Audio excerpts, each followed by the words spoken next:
बच्चों, welcome back to the channel Shashank education classes. My name is CA Shashank Gupta. तो आज हम एक बहुत इंटरेस्टिंग टॉपिक की बात करने जा रहे हैं, न्यू इनकम टैक्स रिजीम। क्या बात करने जा रहे हैं बच्चा? New income tax regime for individual. एक इंडिविजुअल अगर अपने रिटर्न फाइल करने जाता है तो उसके पास दो ऑप्शन होते हैं, या तो वो न्यू टैक्स रिजीम लेगा या वो ओल्ड टैक्स रिजीम लेगा। New tax regime, old tax regime, इसमें क्या क्या डिफरेंस होता है आज हम इस बात को जानेंगे। और दूसरा, कैसे आप इसमें अपनी इनकम की रेंज और इनकम टैक्स को निकालते हैं, आज ये बात भी जानते हैं। चलिए शुरू करते हैं। इनकम टैक्स का बजट 2023, जहां भी आप लोग बजट के आगे ईयर पढ़े ना, जैसे यहां पे आया है बजट 2023, इसका मतलब है ये एप्लीकेबल है फॉर द असेसमेंट ईयर 2024 और 25 के लिए, जिसका फाइनेंशियल ईयर होता है बच्चा 2023 टू 24। मैंने यहाँ पे एक डेट लिखी है 1 अप्रैल 2023 टू 31 मार्च 2024। आपको याद रखना पड़ेगा, इनकम टैक्स में फाइनेंशियल ईयर चलता है, कैलेंडर ईयर नहीं चलता आपका। और फाइनेंशियल ईयर स्टार्ट होता है 1 अप्रैल से और खत्म होता है बेटा 31 मार्च को। अगर मैंने फाइनेंशियल ईयर बोला यहाँ पे 2023, तो स्टार्ट कहां से हुआ बेटा? ये 1 अप्रैल, और लास्ट कहां हो रहा है बेटा? 24, तो खत्म कहां करेंगे इसको बेटा? 31 मार्च। तो ये बजट में मैंने आपको समझाया कैसे फाइनेंशियल ईयर आप निकालते हैं। डन है। तो हम बात करने जा रहे हैं बेटा न्यू इनकम टैक्स रिजीम की। तो न्यू इनकम टैक्स रिजीम और ओल्ड इनकम टैक्स रिजीम में थोड़ा सा टैक्सेस का डिफरेंस होता है, लेकिन इसमें एक सबसे मेजर डिफरेंस जो दिखाई देता है वो दिखाई देता है डिडक्शन, 80C की डिडक्शन और 80D की डिडक्शन। तो न्यू टैक्स रिजीम जब आप अप्लाई करेंगे इंडिविजुअल क्लाइंट पे, ये हम बात कर रहे हैं इंडिविजुअल्स की, तो उस केस में आपको 80C और 80D का बेनिफिट इंडिविजुअल को नहीं देना। यानी न्यू टैक्स रिजीम अगर आप चूज करते हैं, you have two option, either to choose new tax regime और टू चूज क्या बेटा आपका ओल्ड टैक्स रिजीम। तो अगर आपने न्यू इनकम टैक्स रिजीम को टिक कर दिया है तो उस केस में आपको 80C और 80D का बेनिफिट नहीं मिलेगा। अब हम पढ़ने जाते हैं न्यू इनकम टैक्स की रिजीम में क्या क्या इनकम के स्लैब्स होते हैं और उस पर कैसे कैसे आप टैक्स निकालते हैं। यहाँ पे आप फर्स्ट ऑप्शन देखेंगे बच्चा, यहाँ पे लिखा हुआ है अप टू ₹3 लाख। भाई अगर आप 3 लाख रुपए तक कमा रहे हो ना, तो आपको क्या नहीं देना? कोई टैक्स नहीं देना। इनकम टैक्स ने बोला कि भाई कुछ मत देके जाओ, आप कम कमा रहे हो तो हम आपसे कुछ भी चार्ज नहीं करेंगे।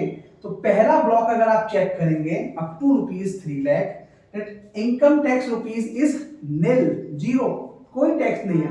चलिए जी, सेकंड पे देखिए, अगर आपने 3 लाख से ज्यादा रुपए कमाने शुरू कर दिए लेकिन आपकी इनकम की रेंज है केवल 6 लाख, तो आप आएंगे सेकंड कैटेगरी में, that is 3 lakh to 6 lakh. 3 lakh ऊपर चला गया था, इसलिए मैंने रेंज जो स्टार्ट की है वो करी है 3,01 रुपीज से। ठीक है। न्यू इनकम टैक्स रिजीम में अगर आप बेटा इनकम के स्लैब चेक करेंगे, रेंज चेक करेंगे, तो देखिए बेटा 3-3 लाख का डिफरेंस है। यहां 3 लाख, फिर 3-3 6, फिर 9 12 15 और 15 से ज्यादा। ठीक है जी।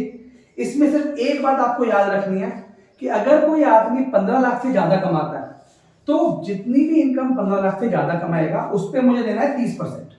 ठीक है जी। तो अब हम जो बात करेंगे वो बात करेंगे 3 लाख से और 15 लाख की इनकम स्लैब या इनकम रेंज, उस पर आप कैसे कैसे टैक्स निकालते हैं। सेकंड पे जाएंगे बेटे 3 लाख टू 6 लाख। तो इनकम टैक्स ने बोला कि भाई आपकी इनकम कम रेंज पे आती है, तो धीरे धीरे रेंज बढ़ाते जाएंगे, रेंज अभी कम है तो हम आपसे चार्ज करेंगे केवल 5%। लेट्स से इस केस में आपने कमाया 4 लाख, तो बच्चा 4 लाख कमाया, कौन सी रेंज में आते हो आप आते हो सेकंड रेंज में। 1 लाख कमाया, पहले 3 लाख पे क्या कुछ देना है आपको? एग्जेम्प्ट, कोई टैक्स नहीं देना। अगले 1 लाख रुपए पे आपको देना है बच्चा 5%। That amount comes to ₹5,000। तो मुझे कितना इनकम टैक्स पे करना पड़ेगा बच्चा? That is ₹5,000। क्लियर है? चलो थर्ड आते हैं, अगर आपने 6 लाख से भी ज्यादा पैसे कमाए लेकिन आपकी इनकम 9 लाख से अब भी कम है, मैंने क्या बताया था अभी आपको?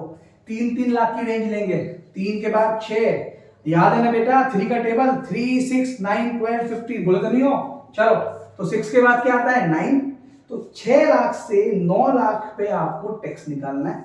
6 लाख तक ऑलरेडी निकाल के आ चुके हो आप। कैसे निकाला था? 3 लाख तक कुछ नहीं, 3 से 6 तक 5%। तो 3 से 6 पे इनकम आती है 3 लाख, उसका 5% कितना आ रहा है बेटा? 15,000। तो भाई अगर कोई बंदा कमाता है 6 लाख से ऊपर तो ये 15 तो देगा ही देगा, 6 लाख पे निकाला है, प्लस एडिशनल जो पे करेगा वो है 10%। कितना है बच्चा? 10%। 10% on income more than ₹6 lakh. Clear है? चलिए जी, थर्ड रेंज 3 का टेबल 3, 6, 9, अगली रेंज है 12। तो 9 लाख से अगर कमाते हो आप 12 लाख तक, तो आपको जो स्लैब पे आओगे दैट परसेंटेज इज 15% पे करना है आपको। किस अमाउंट पे बेटे? अगर आप 9 से 12 की रेंज में हो, लेकिन 3 से लेके 9 तक आपने कितना टैक्स पे कर दिया भाई? 3 से 6 पे कितना पे करा? 15,000। ऐसे ही 6 पे 9 पे आए तो 3 लाख का स्लैब था, कितना परसेंट? 10%। कितना हो गया बेटा? 30,000। तो 30 प्लस 15 कितना होता है बेटे? 45। ये पे करना है, और प्लस जितना इनकम ज्यादा गई है उस पे कितना लेके चलेंगे बेटा हम? 15% on the income more than ₹9 lakh. चलिए जी, अगली रेंज पे आते हैं बेटे। 3 का टेबल 3, 6, 9, 12, 15। तो अगर आपकी रेंज आप आते हो 15 लाख, कमाते हो 12 से ज्यादा, 12 लाख से, लेकिन 15 लाख से कम, तो उस केस में आपको जो फिक्स पे करना पड़ेगा दैट कम्स टू ₹90,000। कैसे निकाला था अभी? फिर याद करो। 3 लाख तक कुछ नहीं, अगले 3 तक 15,000 दिया था, फिर अगले 3 तक कितने देके आए थे बेटे आप? अगर याद हो बताओ फटाफट। 30,000। और नेक्स्ट पे कितने देंगे बेटा आप? 3 लाख का 15%, that comes to 45। 45 plus 45, that comes to ₹90,000। और जितना कमाया आपने 12 लाख से ऊपर, उस पे दे दीजिए आप 20%। ठीक है जी। चलिए, 12 का पहाड़ा खत्म, 12 की टेबल खत्म, 3 वाली 3, 6, 9, 12, 15। ठीक है जी। अगर आपने कमाया है 15 लाख से ऊपर, तो 15 लाख तक तो आपको टैक्स निकालना आता है। यहां तक 90 निकाल के आ गए थे। 3 लाख का 20% निकाला होगा नेक्स्ट स्लैब पे, दैट कम्स टू ₹60,000। तो 90 प्लस 60 दैट कम्स टू 1,50,000। तो अब आपको पे करना पड़ेगा बेटा 30%। किस अमाउंट पे? जो अमाउंट 15 लाख से ऊपर है। तो I hope new tax regime आपको समझ आई होगी। न्यू टैक्स रेजिम का स्लैब 3 से शुरू होता है, 3, 6, 9, 12, 15। लेकिन जब टैक्स की बात आती है तो 5 से होता है, 5, 10, 15, 20। यहां 25 नहीं है, कितना है? सीधा 30। तो 15 लाख से ऊपर कमाओगे तो सीधा 30% देके आना पड़ेगा। फटाफट लीजिए इसका स्क्रीनशॉट, फिर हम जाते हैं और टैक्स रेजिम पे। चलिए, तो अब हम बात करते हैं ओल्ड इनकम टैक्स रेजिम की। जब मैंने सेशन स्टार्ट किया था तो आपको बताया था कि इंडिविजुअल के पास एक ऑप्शन होता है, चाहे तो वो चूज कर सकता है न्यू टैक्स रेजिम, चाहे वो चूज कर सकता है ओल्ड इनकम टैक्स रेजिम। तो अब हम बात करेंगे ओल्ड इनकम टैक्स रेजिम की। ओल्ड इनकम टैक्स रेजिम जो हम यूज करते हुए हैं कुछ इसी तरीके का है। तो ओल्ड इनकम टैक्स रेजिम ने क्या कर रखा है? आपका जो इनकम का रेंज है उसको अलग अलग कर रखा है अकॉर्डिंग टू एज। जैसे यहां पे आप देखेंगे, यानी फर्स्ट अगर आप इसकी बात करते हैं तो अप टू ₹2,50,000। अगर आपकी एज लेस देन 60 इयर्स है, up to 60 years of age, तो उस केस में आपको क्या करना पड़ेगा? उस केस में जो आपकी इनकम का स्लैब होगा वो होगा आपका 2,50,000। यानी 2,50,000 तक आपको कोई टैक्स नहीं देना। 2,50,000 से 5 लाख तक आपको 5% टैक्स देना है। 5 लाख से 10 लाख तक आपको देना है 20%, और अबव ₹10 लाख आपको देना पड़ेगा बेटा 30%। लेकिन इस केस में एक रिलीफ मिलता है यहाँ पे। तो उस रिलीफ में क्या होता है? 12,587A। तो इस रिलीफ में क्या होता है कि जो आपने टैक्स लगा रखा है ये आपको एग्जेम्प्ट हो जाता है। यानी इस केस में अगर आपको बहुत सिंपल बताऊं, अगर आपकी इनकम की रेंज 5 लाख तक है तो उस केस में आपको एक भी रुपया टैक्स नहीं देना। क्यों? एक रिलीफ मिलती है आपको 87 की, उसके अनुसार आपको 12,500 का रिलीफ मिल जाएगा, ठीक है। लेकिन अगर आपकी इनकम 5 लाख से ऊपर निकल गई, लेट्स से आपकी इनकम हो गई 5,01 रुपीज भी, तो उस केस में जो रिलीफ आपको मिला था ये रिलीफ खत्म हो जाएगा। इसका मतलब अगर आपने कमाया 5,01 रुपीज, तो उस केस में शुरुआती 2.5 लाख तक 2,50,000 तक आपको कोई टैक्स नहीं देना। जो आपको रिलीफ या 12,500 को मिल गया था 12,500 का, वो खत्म हो जाएगा और यहाँ पे आपको टैक्स देना पड़ेगा। सिंपल सा कॉन्सेप्ट है, यानी अप टू रुपीज 2,50,000 कोई टैक्स नहीं। इनकम 5 लाख तक रहती है, 5% का टैक्स है, लेकिन ये हम आपको माफ कर देंगे।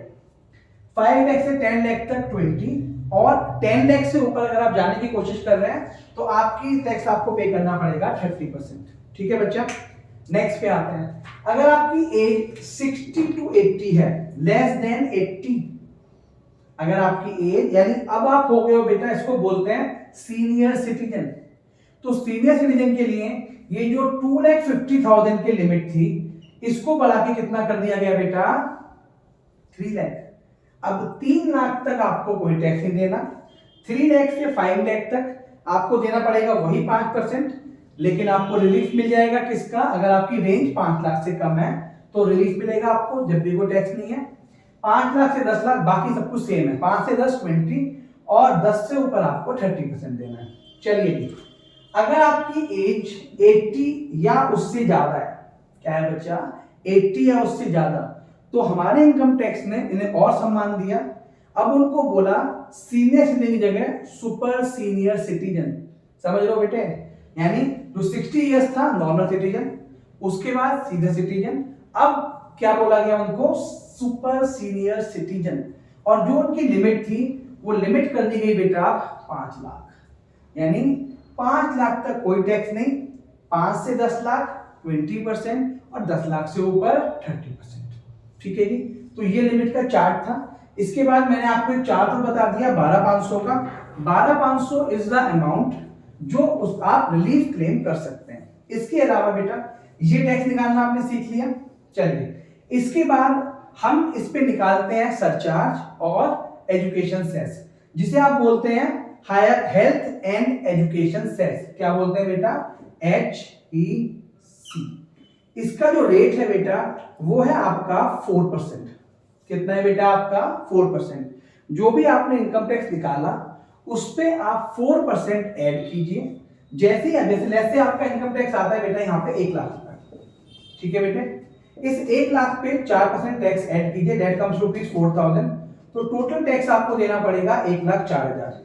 ये हायर या हेल्थ एंड एजुकेशन सेस जो मैं बात कर रहा हूँ HEC की, ये एजुकेशन सेस आपको देना पड़ेगा जब आप ओल्ड टैक्स रेजिम में है तब भी, जब आप न्यू टैक्स रेजिम में है तब भी। दोनों केसेस में आपको ये टैक्स देना पड़ेगा। तो आई होप आज हमने जो सीखा वो सीखा न्यू इनकम टैक्स रेजिम और ओल्ड इनकम टैक्स रेजिम में आप अपना इनकम टैक्स कैसे निकालते हैं, उसके ऊपर हेल्थ एंड एजुकेशन सेस 4% कैसे निकालते हैं, और कैसे आप अपने इनकम टैक्स की कैलकुलेशन करते हैं। आई होप वीडियो आपको पसंद आया होगा। ऐसी वीडियो देखने के लिए हमारे चैनल को लाइक करें, सब्सक्राइब करें। Thank you.